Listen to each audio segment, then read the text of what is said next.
JKUT News 8। 4-5 लोग थे, क्या आपने देखा वो इधर से भागे थे या ये लेफ्ट साइड वाली तरफ से भागे थे? वो मैंने देखा नहीं, मैं डर गई। मतलब डर के कारण, आपको पता है अगर कोई भी लड़की हो अकेली तो वो डर ही जाती है।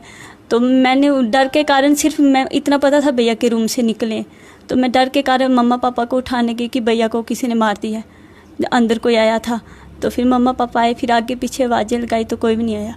1 को एक इतला मौसूल हुई थी पुलिस स्टेशन रजौरी को कि चकली के इलाके में एक शख्स जिसका नाम अंकित बख्शी सन ऑफ बच्चन लाल, उसकी कुछ अननोन लोगों ने intervening night of 10th and 11th अगस्त को घर में घुस के उस पर अटैक किया और उसकी हत्या कर दी। इसके बेसिस पे एक FIR नंबर 538 ऑफ 2021 रजिस्टर हुआ पुलिस स्टेशन रजौरी में। इस केस की इन्वेस्टिगेशन के लिए DPO रजौरी ने एक स्पेशल इन्वेस्टिगेशन टीम बनाई, headed by DSP headquarter under the close supervision of additional SP headquarter Rajouri. Special investigation team ने मौके पर जाके सीन ऑफ क्राइम को रिक्रिएट किया और जो लोग भी आसपास अक्वेंटेड थे इस केस के फैक्ट्स को लेके उनसे पूछताछ की, काफ़ी लोग के बयानात लिए। एट द सेम टाइम जितना भी टेक्निकल डेटा उस एरिया का रिलेटेड है, उस पर्टिकुलर रात का खासकर जबकि ये क्राइम अंजाम दिया गया, वो एनालाइज़ किया काफ़ी माइन्यूटली हमारी सिट ने। इस टेक्निकल डेटा और recreation of scene of crime और जो तमाम बयानात थे लोगों के उस एरिया में, उसके बेसिस पे कुछ सस्पेक्ट्स की ज़ीरो इन की और जिनकी क्वेश्चनिंग स्टार्ट की। अल्टीमेटली 3 मेन सस्पेक्ट आइडेंटिफाई हुए हैं इस केस में। सस्पेक्ट अक्यूज नंबर 1, उसमें Priya Bakshi, daughter of Bachchan Lal, RO Chakli. Accused number 2 Rajan Sharma, resident of Ching's.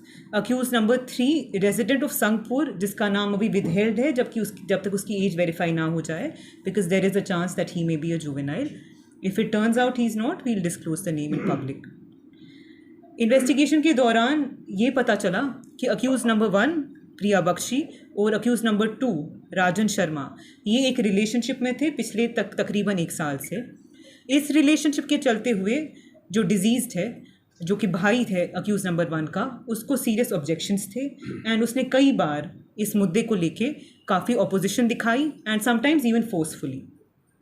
इसके चलते हुए अक्यूज ने आपस में एक क्रिमिनल कॉन्स्पिरेसी हैच की टू एलिमिनेट द डिजीज्ड। इसमें अक्यूज नंबर 3 का भी साथ रहा अक्यूज नंबर 2 को। इस केस में फर्दर अरेस्ट्स भी हो सकते हैं, इसकी फर्दर इन्वेस्टिगेशन अभी जारी है। मैम, किस तरह से ये क्राइम कमिट किया गया उस रात, कैसे इन लोगों की एंट्री हुई जो अभी तक इनने कन्फेस किया होगा? जैसे कि सीन ऑफ क्राइम हमारी जो स्पेशल इन्वेस्टिगेशन टीम है उनने बड़ा माइन्यूटली एग्जामिन किया था।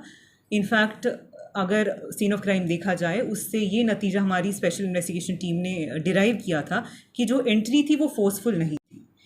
फोर्सफुल नहीं थी तो उसके कुछ ही कंक्लूजन्स ड्रॉ किए जा सकते हैं कि आइदर कोई अंदरूनी इंसान ही है जिसने एंट्री दी थी या फिर इजी एक्सेस थी जो कि अक्यूज्ड है। इस वजह से ये लीड कहीं ना कहीं हमें मौसूल हुई कि इसमें इंटीरियर इन्वॉल्वमेंट ज़रूर है। अगर आप सीन ऑफ क्राइम का जायज़ा खुद भी लें, जो घर है, जो वकूआ है जहाँ पे ये क्राइम कमिट किया गया है, एक छोटा सा घर है, उस एक बड़ा हॉल है जिसके बीच में पार्टीशन है एंड फैमिली मेम्बर्स घर के अंदर थे जब ये क्राइम कमिट किया गया था। उसके बाद जितना भी टेक्निकल डेटा एनालाइज किया हमारी टेक्निकल टीम ने और हमारी सिट ने मिलके, ज़ीरो इन की गए नंबर्स के जो उस एरिया में एक्टिव थे उस पर्टिकुलर मौके के दौरान, उनका आपस में कोरिलेशन निकाल के ये पता चला कि जो रिलेटिव थी डिजीज़ की, one of the sisters of the disease, उसका राब्ता अक्यूज़ के साथ कंटिन्यूसली था एंड जो हमारा जो टाइम लाइन है जिसके बीच में ये क्राइम कमिट किया गया था, उनकी प्रेजेंस, उनकी एक्टिविटी उससे पहले और उसके बाद में ये कंक्लूजन सपोर्ट करती थी कि उनकी प्रेजेंस एरिया में थी और उसके बाद नहीं थी। फिर this was further substantiated by questioning of all the 3 accused. All the 3 have admitted to their involvement in the commission of the crime. इसमें हम कुछ और अरेस्ट भी एक्सपेक्ट कर सकते हैं जो क्रिमिनल कॉन्स्पिरेसी का पार्ट था। इसमें एक चीज़ कहनी बहुत ज़रूरी है, इस ऑफेंस के कमीशन के बाद काफ़ी अटेम्प्ट्स हुए कि पब्लिक को और इवन पुलिस को इन्वेस्टिगेशन के दौरान मिसलीड किया जाए, डिरेल की जाए इन्वेस्टिगेशन, हम उस एंगल को भी काफ़ी माइन्यूटली देख रहे हैं। मैम, जिस तरह से जो एक अक्यूज्ड है वो विक्टिम की सिस्टर है, कितना बड़ा चैलेंज ये राजौरी पुलिस के लिए था कि घर के अंदर से केस सॉल्व हुआ? और दूसरा मैम, ये भी सुनने को मिला है कि जो दूसरे 2 अक्यूज्ड हैं उनमें से भी कुछ लोग पोस्ट इंसिडेंट वहां पे देखे जाते थे ताकि वो जनरलाइज कर सकें और कॉमन उनका एक आइडेंटिटी रहे। वो कितना बड़ा चैलेंज साबित हुआ? ये डेफिनेटली चैलेंजिंग था, क्योंकि अगर कहीं भी किसी की फैमिली मेम्बर की डेथ हो जाए तो हम एक सर्टेन लेवल ऑफ सेंसिटिविटी दिखाते हैं। हमारी क्वेश्चनिंग भी उतनी अग्रेसिव नहीं हो पाती है क्योंकि इसमें सेंसिटिविटीज़ इन्वॉल्व है। इस दौरान हमारी सिट ने बहुत ही प्रोफेशनली एक्ट करके सेंसिटिविटीज़ को ध्यान में रख के बड़ी इंटेलिजेंटली इस केस की क्वेश्चनिंग की है। एंड जो हमने रिलायंस प्लेस की टेक्निकल डेटा पे, वो सब्सटैंशियली हमारे केस को भी हेल्प किया और हमारी स्पेशल इन्वेस्टिगेशन टीम को भी राइट डायरेक्शन में पॉइंट करती रही।